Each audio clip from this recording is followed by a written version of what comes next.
Hello guys, hello મિત્રો. આપણે load બાંધવાનું ચાલુ છે અને આપણે અહીંયાથી લોડ એટલા માટે બાંધવાનું ચાલુ છે કે ગબ્બરભાઈનું આપણે અર્જુનભાઈનું ટિફિન લઈ જવાનું છે.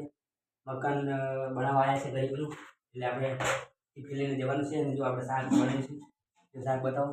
જો મસ્ત મિક્સ સબ્જી બનાવી છે. આમાં નાખ્યું છે બટાકા, ફુલીવર, રેગણા, વટાણા. મસ્ત શાક બનાવ્યું છે. અને જો બીજો પણ આટલો લોટ બાંધી રહ્યો છે. અને આપણે બીજો લોટ બાંધવાનું ચાલુ છે. એ ગરીબની સેવા કરે છે તો આપણે એમની સેવા કરવી જરૂરી છે. એટલે આપણે અહીંયાથી એમનું ટિફિન લઈ જમવાનું લઈ અને આપણે જવાનું છે જે અહીંયાથી 50 કિલોમીટર એ જ્યાં મકાન બનાવે છે ત્યાં. હું હાલ એડ્રેસ તો નથી આપતો, વઢિયારમાં છે ત્યાં જવાનું છે.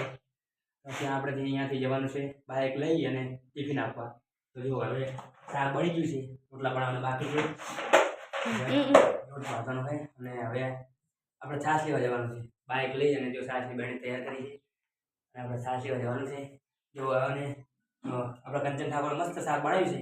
જો એમને બહુ રસોઈ આવડે છે. તો હવે આ બધો રોટલા એ કરશે, રોડ બાંધશે અને આપણે જવાનું છે ટિફિન લઈને. હવે આપણે જઈશું અહીંયાથી છાશ લેવા માટે. જય બાબાની. અમારા વિડીયોમાં બન્યા રહેજો.